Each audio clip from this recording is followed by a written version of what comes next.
इसे मैं फेंक देता हूँ बड़े भैया, आप चाहिए। मुनीम जी, चौराम प्रसाद की बेटी की शादी के लिए जेवर देने के लिए कहा था, भिजवा दिया? जी हाँ मालिक। शहर में रहकर यही बदतमीजी और ओछी हरकतें सीखी आपने? अपने से बड़ों का लिहाज करना नहीं आता आपको? किससे कह रहे हो तुम? आपसे कह रहा हूँ। औरत पैदा हुई है तो औरत की तरह रहना सीखिए। मीना, नकुल, तुम अंदर जाओ।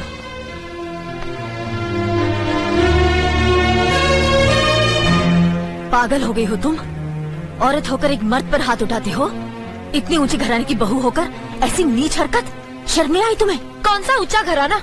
ये यहाँ सिर्फ एक आदमी राजा है और बाकी सब उसके गुलाम। मीना, चिल्लाइए मत। आप मेरी सास नहीं है। जिस तरह आप इस घर की बहू है वैसे मैं भी हूँ। बहू हो तो बहू की मर्यादा में रहो। मर्यादा की रस्सी में तो आप जैसी जाहिल और गवार औरतें बनती हैं। मुझ जैसी पढ़ी लिखी मॉडर्न जमाने की लड़की नहीं। Uneducated idiots. Excuse me. I am not an illiterate. I am a graduate from the University of Allahabad. I am aware of the modernization of women, but I have not forgotten my culture, my customs, my traditions and my values. And most of all, I'll never ever forget that I am an Indian woman. Modern जमाने की औरत भी औरत ही होती है। उसे भी मर्द ही ब्याह कर ले जाता है, मर्द को ब्याह कर वो नहीं ले जाती। जमाने ख्याल और लिबास बदल देते हैं, औरत की शरीर की बनावट नहीं।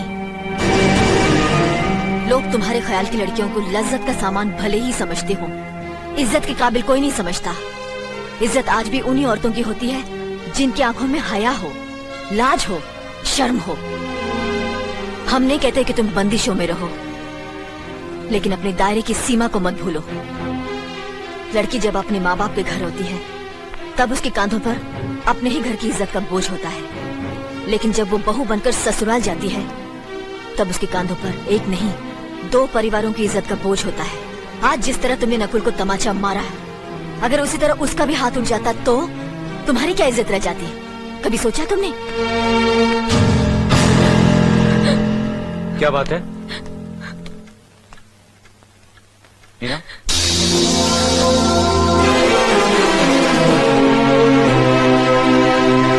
क्या हुआ भाभी? कुछ नहीं। मीना कह रही थी कि उसे खाना बनाना नहीं आता।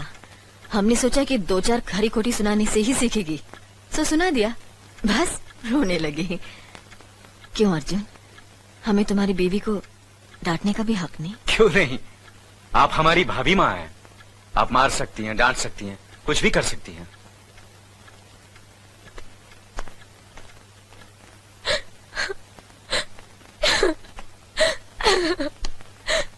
मैंने भूल की जो मैं इन लोगों के बीच आ गई।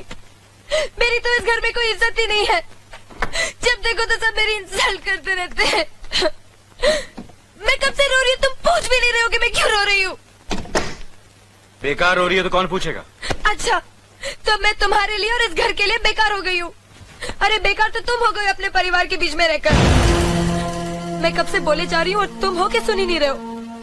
इंसान की चीख सुनकर लोग शुभ अशुभ का विचार करते हैं, लेकिन जब मेंढकी को जुकाम होता है उसकी चीख की कोई परवाह नहीं करता। ये मत भूलो कि जब मेंढकी चिल्लाती है तो आंधी और तूफान आते हैं। आंधी और तूफान आएंगे तो उसका नतीजा तुम्हें ही भुगतना पड़ेगा। तो फिर ठीक है, अब मैं तुम्हारे साथ तब भी रहूंगी जब तुम मेरे साथ मेरे डैडी के घर रहोगे।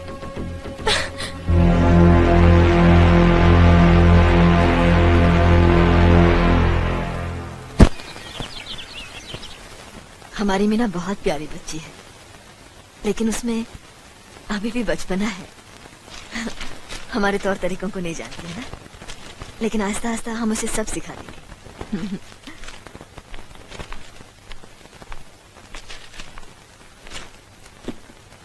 बड़े भैया, ये अपने घर जाना चाहती है। जाना भी चाहिए। 4-5 महीने हो गए, मायके की याद भी आती होगी इसे। और अर्जुन, तुम्हारे ससुर जी तुम्हें कई बार बुला चुके हैं, तुम भी कुछ दिनों के लिए हो आओ, तुम्हारा मन भी बहल जाएगा। अगर ये वापस लौटने के लिए जा रही होती तो मैं जरूर जाता, मगर ये तो हमेशा के लिए इस घर से जा रही है। कैसी बातें कर रहे हो? अगर तुम दोनों के ख्यालात एक दूसरे से नहीं मिलते तो इस मामले को घर की 4 दीवारी में बैठकर आपस में सुलझा लेना चाहिए। बहू शहर की पढ़ी लिखी लड़की है, उसे गांव के रीति रिवाज के बारे में क्या मालूम? ये तो तुम्हारा फर्ज बनता अर्जुन कि तुम उसे हमारे तौर तरीके सिखाओ। सिखाने से कोई फायदा नहीं बड़े भैया, ये खुद को इस माहौल में डालना ही नहीं चाहती, इसलिए भेज रहा हूं। अच्छा, तो तुमने फैसला भी कर डाला? बड़े भैया, बात यह है कि मैंने मीना को, तुम बहुत समझदार भी हो गए हो ना, तो फिर तुम्हें इतना तो समझ लेना चाहिए, अगर बहू अपने आप को बदल नहीं पा रही है तो तुम बहू के मुताबिक बदल जाओ। आखिर वो तुम्हारी पत्नी है, उसका साथ देना तुम्हारा धर्म है, तुम्हारे भरोसे ही तो उसने अपनी सारी जिंदगी सौंप दी तुम्हें। अर्जुन, मेरे दर पर तुम तड़प उठोगे, तुम्हें तकलीफ होगी तो मैं रो दूंगा, क्योंकि हम दोनों एक ही मां की संतान हैं, खून का रिश्ता है हमारा।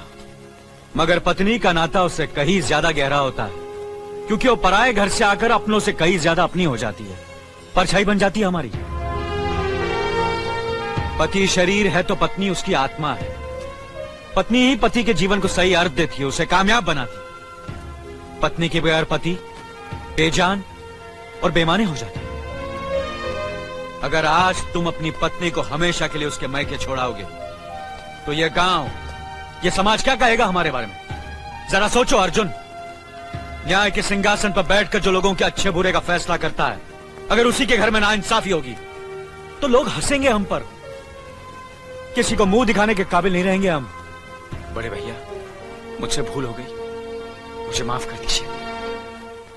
मुनीम जी। जी मालिक। जायदाद के दस्तावेज लाइए। जी अभी लाया। बहू, पति ही पत्नी की असली शक्ति होती है। हमारे पुरखों ने कुल धर्म पत्नी के बारे में कहा है, जो पति के काम में उसकी मददगार हो, उसे अच्छी सलाह दे, जो दासी की तरह उसकी सेवा करे, मां की तरह उसे खिलाए पिलाए, लक्ष्मी का रूप हो और धरती की तरह उसमें सहन शक्ति हो, वही आदर्श पत्नी होती है। औरत की सोच मर्द का मुकद्दर बनाती है। वो जब बनाने पर आती है तो कुटिया को महल कर देती है, और जब बिगाड़ने पर उतरती है तो महल को मिट्टी का ढेर बना देती है। मालिक, ये जायदाद के दस्तावेज हैं। हमारी जमीन जायदाद कहां कहां है और कितनी है, उसका हिसाब किताब ना बाबूजी को मालूम था, ना हम तीनों भाइयों को मालूम है। बहू, तुम पढ़ी लिखी हो, आज से इसका हिसाब किताब तुम देखोगी। लक्ष्मी जी। अपनी चाबियों का गुच्छा और ये कागजात बहू को दे दो।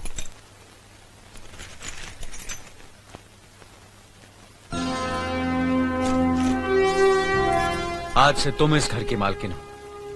तुम जहां कहोगी, जिस कागज पर कहोगी, हम तीनों भाई चुपचाप आंख बंद करके दस्तखत कर देंगे। जैसा कहोगी वैसा ही करेंगे। बस एक ही विनती है बहू, हम तीनों भाइयों को अलग करने का ख्याल अपने मन में कभी आने मत देना।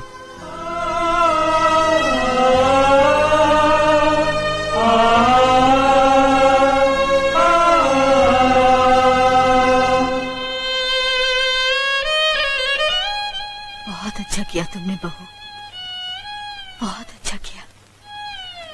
इनकी आंखों में आंसू देखने की हमने सपने में भी उम्मीद नहीं की थी, लेकिन तुमने हमें दिखा दिया। बहुत अच्छा किया तुमने, बहुत अच्छा किया।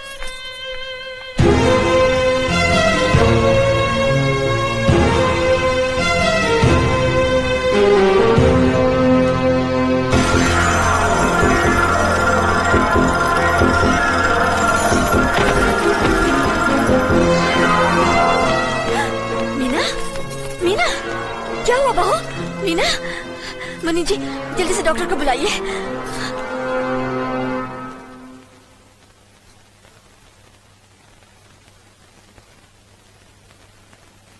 घबराने की कोई बात नहीं, ये माँ बनने वाली है।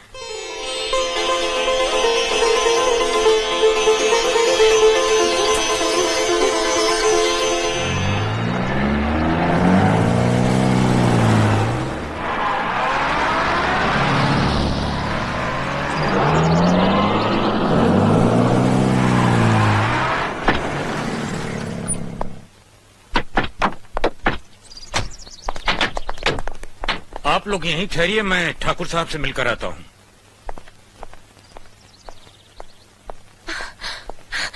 डैडी डैडी कैसी हो बेटी? व्हाट अ प्लेजेंट सरप्राइज, आने की खबर भी नहीं की।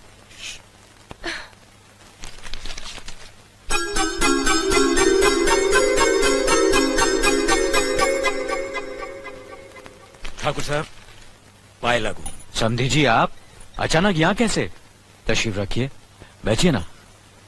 आपके बराबर बैठने की मैंने कभी गुस्ताखी नहीं की, तो आज कैसे करूंगा? बहुत दिनों बाद हम लोग मिल रहे हैं। कहिए, आपका कारोबार कैसे चल रहा है? आपकी कृपा और आशीर्वाद से ठीक ही चल रहा है। दिल्ली में इंडस्ट्रीज मिनिस्टर के साथ कब की अपॉइंटमेंट ली है? कल सुबह 11 बजे सर। इनकम टैक्स केस का वकील ने कहा है कि 15 तारीख की हियरिंग में मामला क्लियर हो जाएगा। आज एक्सपोर्ट का माल जापान के लिए जहाज से रवाना हो जाएगा ना? जी हाँ सर। नमस्ते ठाकुर साहब। नमस्ते नमस्ते नमस्ते। अरे दीनानाथ जी, आप लोगों ने यहाँ आने की तकलीफ क्यों की? मैं आपकी संस्था के लिए गवर्नर साहब से बात कर चुका हूँ, आपका काम हो जाएगा। धन्यवाद, बहुत बहुत। अरे गोपीनाथ जी, होम मिनिस्टर ने वादा किया कि आपके भाई का ट्रांसफर जल्दी ही हो जाएगा। Thank you sir. Daddy, good morning daddy. Good morning my child. आप कहीं जा रहे हैं क्या? हाँ बेटी, एक जरूरी काम से दिल्ली जा रहा हूँ, अपना ख्याल रखना। Okay okay, bye. पास में ही फैक्ट्री के लिए जमीन देखने आया था, सोचा आपके दर्शन करता चलूं।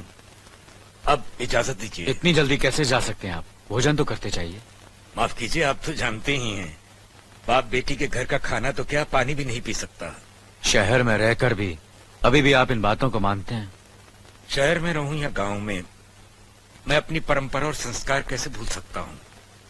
आखिर मैंने इसी मिट्टी में जन्म लिया है।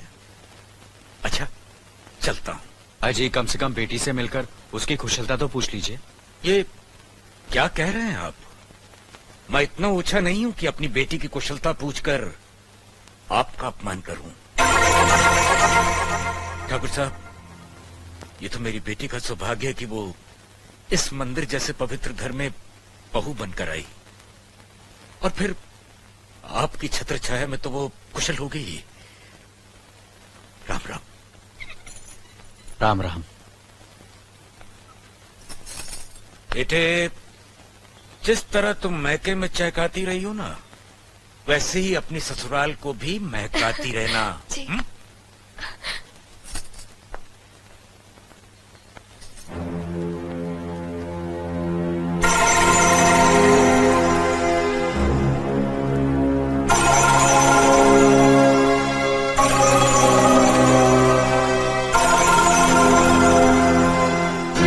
आप तो उम्र में बड़े हैं ना, किससे किस तरह की